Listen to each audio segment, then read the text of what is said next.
Welcome to our channel. నేను యజ్ఞమూర్తి. మనందరికీ తెలిసిన విషయమే రాజతరం లావణ్య ఇష్యూ.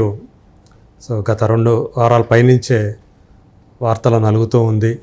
అసలు ఏం జరగబోతుంది, ఏంటి, రాజతరం మీద ఆమె పెట్టినటువంటి కేసులు ఏవైతే ఉన్నాయో ఎంతవరకు వచ్చాయి. ఈ క్రమంలో మనకు తెలిసినటువంటి ఆర్జే శేఖర్ భాష తనకు తెలిసినటువంటి విషయాలు, తను ఇన్వెస్టిగేట్ చేసి తెలుసుకున్నటువంటి విషయాలు మీడియా ముందుకు తీసుకురావటం, ఇవన్నీ కూడా ఒక సంచలనం రేపాయని చెప్పాలి. లావణ్య అసలు ఎవరు, ఆమె ఏంటి, ఆమె గతంలో ఆమె కొంతమంది మీద పెట్టినటువంటి కేసులు, ప్రధానంగా మస్తాన్ సాయి అనే వ్యక్తి మీద పెట్టినటువంటి కేసులు గుంటూరులో, అలాగే గతంలో ఆమె మీద నమోదైనటువంటి డ్రగ్ కేసులు, ఇట్లాంటి విషయాలన్నిటి కూడా ఆయన తన ఇన్వెస్టిగేషన్లో బయటికి తీసుకురావటం, ఇవన్నీ కూడా సంచలనం రేపాయి. ఈ నేపథ్యంలో లావణ్య శేఖర్ భాషకి కాల్ చేసి మాట్లాడిన విషయం ఒక ఆడియో లీక్ రూపంలో బయటికి రావటం అని మనం చూసాం. ఇప్పుడు శేఖర్ భాష మన ముందున్నారు. ఈ కేసుకు సంబంధించినటువంటి ఈ విషయంలో లేటెస్ట్ డెవలప్మెంట్స్ ఆయన ద్వారా తెలుసుకుందాం. నమస్తే శేఖర్ భాష గారు. నమస్తే. ఏం జరుగుతుంది మీకు? అంటే ఆమె ఫోన్ చేసి మాట్లాడింది మళ్ళీ బయటికి రావటం, ఏం జరుగుతుందంటారు? నాకు బేసికల్లీ ప్రాబ్లం ఏంటంటే, ఒక డ్రగ్ పెడలరు డ్రగ్స్ అమ్ముకొని డ్రగ్స్ తీసుకొని ఒక సైకోలాగా బిహేవ్ చేస్తూ జనాల్ని బ్లాక్మెయిల్ చేస్తూ ఇంత దారుణంగా కేసులు ఉన్న అమ్మాయి, అసలు ఫస్ట్ ఆఫ్ ఆల్ అలాంటి అమ్మాయి నాకు కాల్ చేయడమే నాకు చిరాకు. ఆ అమ్మాయి కాంటాక్ట్ కూడా నేను సేవ్ చేసుకోవాలా. ఓకే. ఎందుకంటే రేపు ఎప్పుడైనా సరే మళ్ళీ అమ్మాయి పట్టుబడితే పోలీసులు ఎంక్వైరీ చేస్తే మనం కూడా అనవసరంగా ఆరాధిస్తారు కదా, ఎందుకు మనకి పెంట అని చెప్పి. ఓకే. ఇది పక్కన పెట్టేస్తే నా పోరాటం ఏదో ఆ అమ్మాయికి అగెనెస్ట్ గా రాజతరుణ్ కోసం ఇవన్నీ కూడా పక్కన పెడితే, అంతకన్నా ముందు నుంచే నా పోరాటం మొదలైంది. పోరాటం కూడా కాదు, ఒక సపోర్ట్, నాలాగా ఇంకొక బాధితులు అవ్వకూడదని. గతంలో మీరు ఒక విషయంలో బాధితులయ్యారు కాబట్టి, ఒక అమ్మాయి విషయంలో. ఎస్. ఆల్రెడీ దాని గురించి మీకు యూట్యూబ్లో వీడియోస్ దొరుకుతాయి, మీరు చూడొచ్చు. వీళ్ళు ఏంటంటే ఫస్ట్ మనతో వచ్చి కొంచెం క్లోజ్గా ఉండి, మన క్లోజ్గా అంటే రకరకాలుగా ఉండొచ్చు. కొంతమంది అంతవరకు ఫ్రెండ్ లాగా ఉన్నప్పుడు ఏం చేస్తారంటే, మనకి కావాల్సిన విషయాలన్నీ, మన సీక్రెట్లు లేకపోతే మనం ఏదైనా చెప్తుంటాం కదా, అవన్నీ కూడా నోట్ చేసుకొని ఎప్పుడు వీణ ఎప్పుడు ఎలా బ్లాక్మెయిల్ చేయొచ్చు ఇలాంటివన్నీ నోట్ చేసి పెట్టుకుంటారు అనమాట. పెట్టుకొని ఎక్కడ దొరుకుతాడు అని చూసి రైట్ టైం చూసి వేస్తారు, ఎంత డబ్బులు గుంచుతారు. ఇది పద్ధతి. ఇది జరగలేదు, కేవలం అలాంటి మానిటరీ బెనిఫిట్ కోసమే ఇలాంటివన్నీ కూడా చేస్తుంది. అంతే క్లియర్ కట్. ఓకే. వేరే ఏదేం లేదు. దీంతో పాటు ఒక రకమైన సైకోయిజం అనమాట. ఏంటంటే నేను చెప్పిందల్లా వీడు చేయాలి, నేను లేవంటే లేవాలి, కూర్చోంటే కూర్చోవాలి, దుల్లం అంటే కుక్కలాగా ఎగరమంటే కుక్కలాగా ఎగరాలి, ఇలాంటి సైకోటిక్ ఆనందాలు పొందుతుంటారు అనమాట.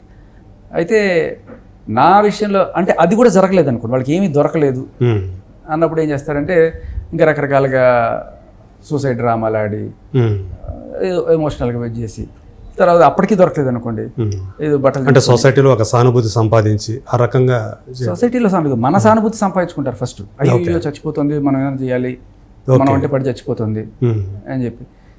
అలా ఇంకా రకరకాలుగా అనమాట. అది కూడా జరగలేదు అనుకోండి, ఇంకా ఫైనల్గా ఆడవాళ్ళకున్న సెక్షన్స్ యూజ్ చేసుకొని నేను మీద రేప్ కేసు పెడతా. మనతో 2-3 సార్లు కారులో ఏదో వచ్చుంటే 2-3 సెల్ఫీలు ఏమైనా తీసుకుంటారు, వీటితో నేను తిరిగేసాను, ఇలా ఏదో ఒకటి చెప్పేసి నీ మీద కేసు పెడతారు. ఇంకా రకరకాలు అనమాట. కొంతమంది అయితే రేప్ కేసులు పెడతారు, కొంతమంది మర్డర్ కేసులు పెడతారు, ఇలా రకరకాలుగా. ఇలా చాలామంది ఉన్నారు ఈ సొసైటీలో. అంటే చిన్న గొడవని కూడా పెద్ద గొడవగా చూపిస్తూ కేసులు పెట్టేది అనమాట. ఓకే. నిన్న ఒక అద్భుతమైన విజయం సాధించాను నేను. నిన్న టీవీ ఛానల్లో డిబేట్ జరిగింది, మీరు చూసే ఉంటారు. అదే టీవీ ఛానల్లో నేను యాక్చువల్గా వీడు తప్పుడు కేసు పెట్టారు అని చెప్పి గత కొన్నాళ్ళుగా అన్ని మీడియా ఛానల్స్ ముందు ఈ FIR పట్టుకొచ్చాను.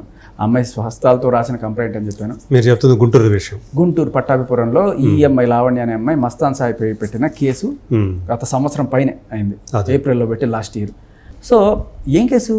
Rape, attempt to murder, ఇన్ని దారుణమైన సెక్షన్. దాంట్లో చూశాను నేను కూడా, ఆ కాపీ కూడా చూశాను. చాలా వివరంగా ఎలా చేశాడు ఏంటి అనేది కూడా చాలా సవివరంగా అసలు జరిగినట్టు. ఇప్పుడు మీడియా ముందుకు వచ్చి అలాంటిది ఏం లేదండి, ఏదో చిన్న గొడవ, ఆ గొడవలో కొట్టుకున్నాము, అది పోలీస్ స్టేషన్కి వెళ్ళినప్పుడు ఇది నిలబడదమ్మా, ఈ గొడవతో నువ్వేం చేయలేవు, పెద్ద పెద్ద సెక్షన్లు పెట్టాలి అని చెప్పి రాజుతరునే పెట్టించాడని చెప్పి ప్రతిదానికి రాజుతరునే, డ్రగ్స్లో ఇరుక్కుంటే రాజుతరునే చేయించాడు, కుక్క గడిస్తే రాజుతరునే గడిపించాడు, ఏం చేసినా రాజుతరునే చేయించాడు, మళ్ళీ అక్కడ కూడా రాజుతరునే చేత ఆ కేసు పెట్టించడం కూడా రాజుతరునే అన్నాడని చెప్తాను. ప్రతిదానికి అనమాట, ఏం చేసినా నాకు వాడే చెప్పి. నువ్వన్నా అడల్టే కదా, 18 years పైబడిన దానివే. నువ్వు ఎక్కడైనా రాసి ఒప్పుకొని నువ్వు సంతకం చేసి సంతకం చేయడమే కదా, అక్కడతో ఆగకుండా పోలీస్ స్టేషన్కి వెళ్ళి కూర్చున్నావు.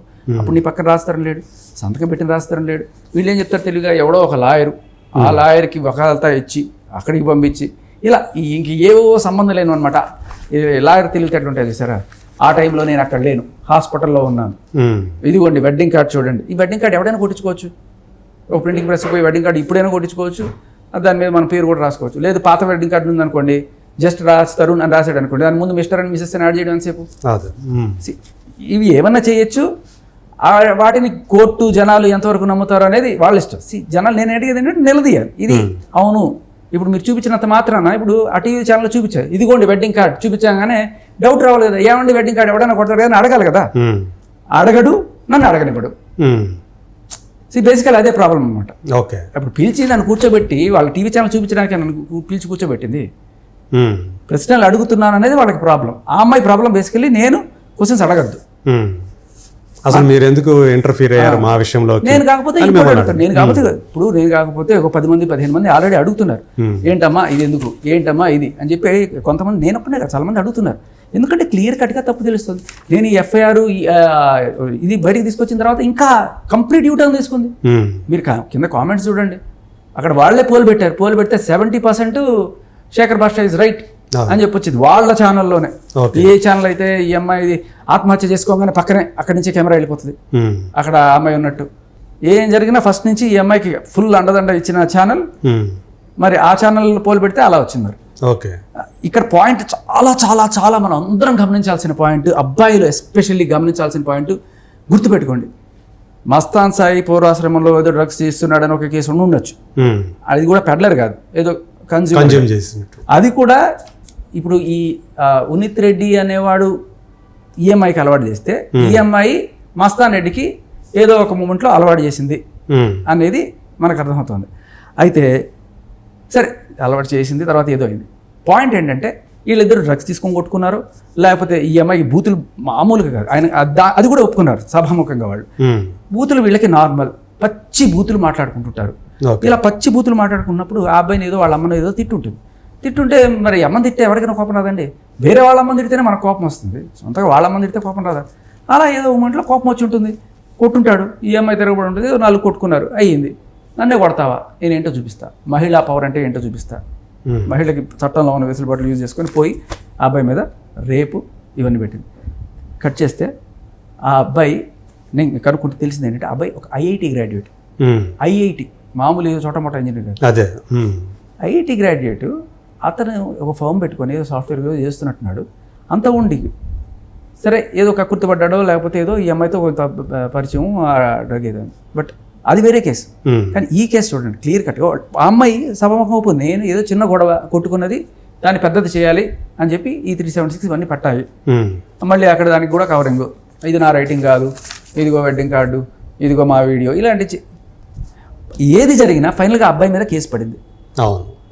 సంవత్సరం పాటు ఎంత మానసిక క్షోభ. ఒక అబ్బాయి మీద రేప్ కేసు పడిందంటే వాడిని ఎంత క్రూరంగా చూస్తుంది సమాజం, ఎంత క్రూరంగా చిత్రీకరిస్తుంది మీడియా. గుంటూరులో వాళ్ళ ఫ్యామిలీ తలెత్తుకోలేకపోతుంది కదా, నిజమే పాపం అబ్బాయి చేశాడని చెప్పి ఇవాళ నువ్వు వచ్చి చెప్తున్నావు ఏం లేదని. ఒక సంవత్సరం పాటు ఎక్కడ పోయావు నువ్వు?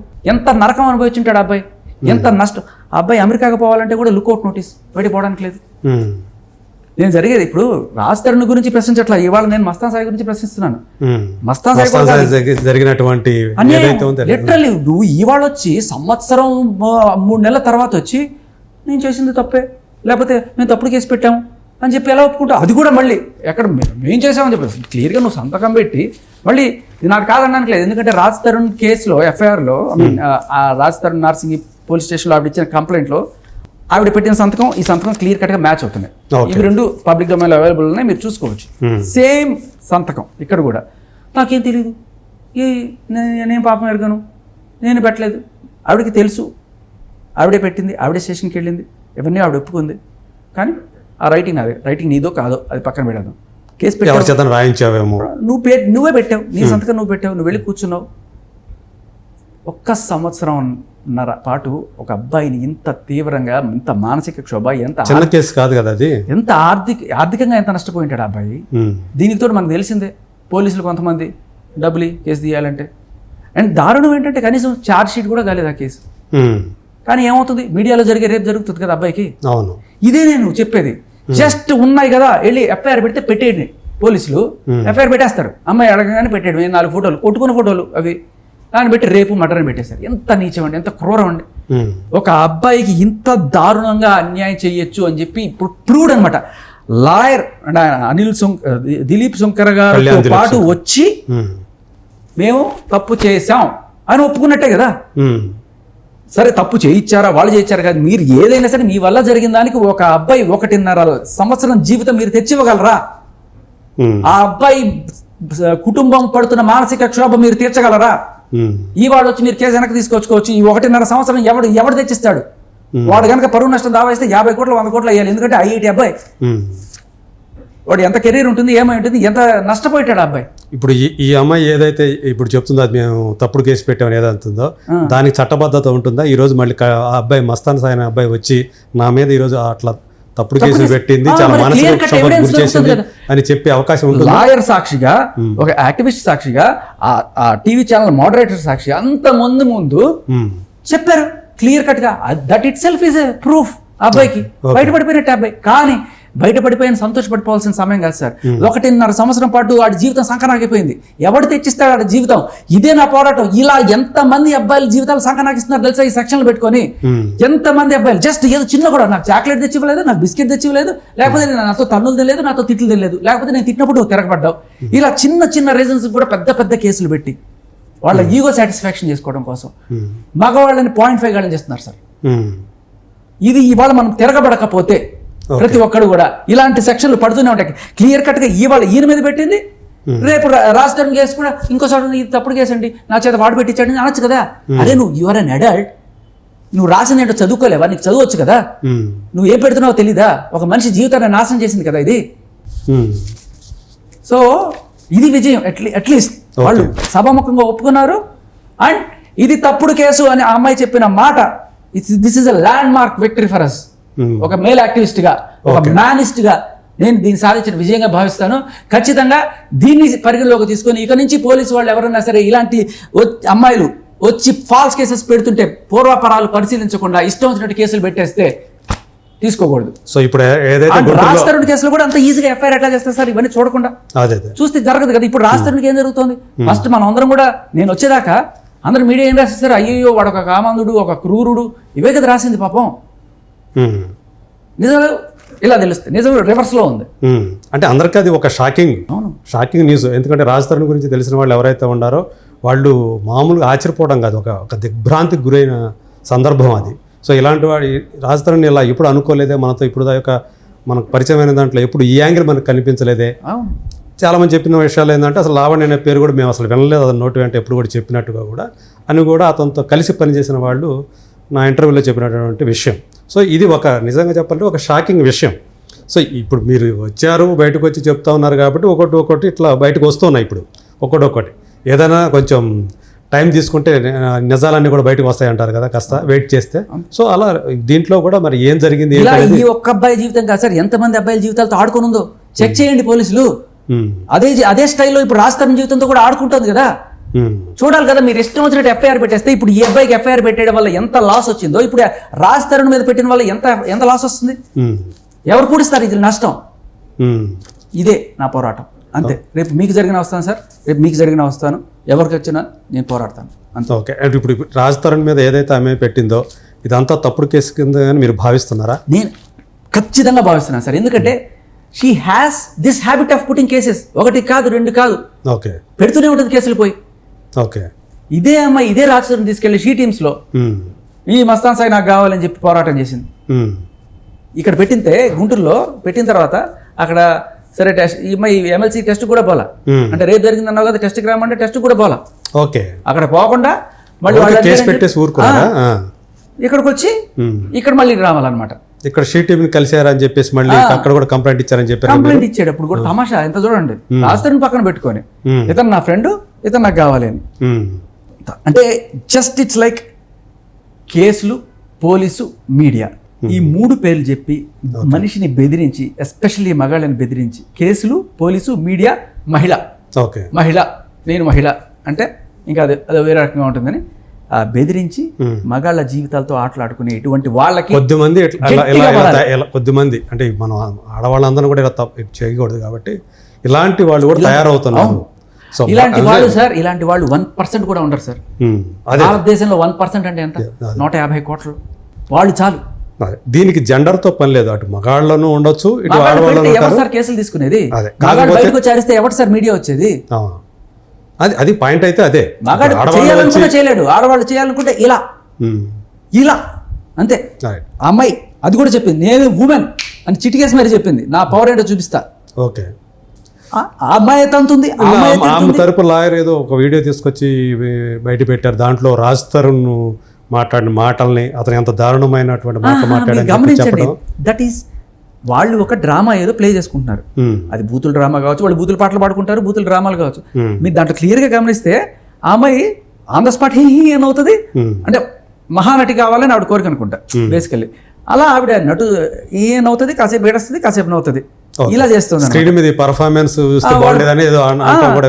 స్పీక్స్ అని కూడా అంటున్నారు. మరి ఇప్పుడు మీరు కూడా అర్థం చేసుకోవాల్సింది అదే. మళ్ళీ ఏదో ఆడిషన్ అనే మాట వినపడుతూ ఉంది.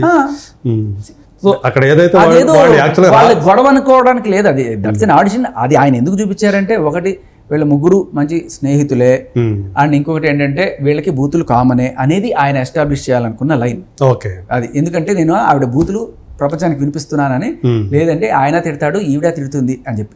ఆయన తిడతాడు ఈవిడ తిడతాడు. బూతులు మాట్లాడడంలో నేను ఇప్పుడు కొన్ని చెప్తాను, MGVP ఇలాంటివన్నీ మాట్లాడుకుంటారు, LK ఇట్లాంటివి మాట్లాడడం సరే కొంతవరకు కొంతమంది చేస్తుంటారు. కానీ లిటరల్గా నువ్వు మీ అమ్మతో పడుకున్నావా, I'm sure you must have sleep with your mother అంది. అది మనిషా పశువా? అది చెప్పు తీసి కొట్టదట్టాడు వాళ్ళ సమాజంలో. కూర్చోబెట్టి ఇంటర్వ్యూలు చేస్తారా మీరు? అడగరా ఎవరు? రేటింగ్లు వస్తాయో లేకపోతే ఇంకోటో కాంట్రవర్సీయో రాస్తారని ఏదో రోజు ఇది చేస్తాడని చెప్పి వినండి సార్, నేను మీకు వినిపిస్తా. ఓకే, చెప్పు తీసి కొట్టాలి ఇట్లాంటి మాటలు మాట్లాడి. ఎవరైనా సరే, అమ్మాయి కదా సార్, నా అమ్మైనా మీ అమ్మైనా, రాస్తున్న వాళ్ళ అమ్మైనా అమ్మాయి. ఏదో కోపంలో LK అన్నాను అన్నం కూడా కాదు, literally I'm sure you must have slept with your mother. అంతేకాదు ఆవిడతో ఎంతమంది సంసారం చేస్తే పుట్టేవరా అని. తను నీచమైన మాట సార్ అది. ఇది ఎవరు కూడా అంటే ఇది దిలీప్ శంకర్ గారికి ఇది నార్మల్ కావచ్చు, ఆయనకి నార్మల్ కావచ్చు, ఆవిడికి నార్మల్ కావచ్చు, కానీ సమాజానికి నార్మల్ కాదు సార్ ఈ రెండు మాటలు. ఖచ్చితంగా నార్మల్ కాదు. ఈ మాటలు ఎక్కడ ఉంది దాంట్లో మీకు వినిపిస్తా. ఇప్పుడు అది బయటకు వచ్చినట్లు కదా, బీప్ లేయడం వల్ల మీకు తెలియట్లా. ఓకే, ఆ బీప్ ఏదైతే ఉందో ఆడియో పంపిస్తాను, మీరు వినిపించండి. ఓకే, ఏదైతే బయటకు వచ్చిందో ఒక వారం రోజుల క్రితం బీప్ నిన్నే తీసుకొచ్చాము ఈ ఆడియో బయటకి. ఓకే, సో ఒరిజినల్ ఆడియో ఏదైతే ఉందో అది. ఓకే, సో అదే అలా అంటే మాత్రం చాలా దారుణమైనటువంటి విషయమే. సరే, చూద్దాం ఇది ఎలాంటి టర్న్ తీసుకుంటుంది ఏంటి అనేది. ఇప్పుడు మీరు ఏదైతే పోరాటం చేస్తున్నారో ఇది కూడా అందరూ చూడాల్సిన విషయం. ఇందులో నిజాలు తెలుసుకొని నిజం వైపు, న్యాయం వైపు నిలబడాల్సినటువంటి సందర్భం ఇది.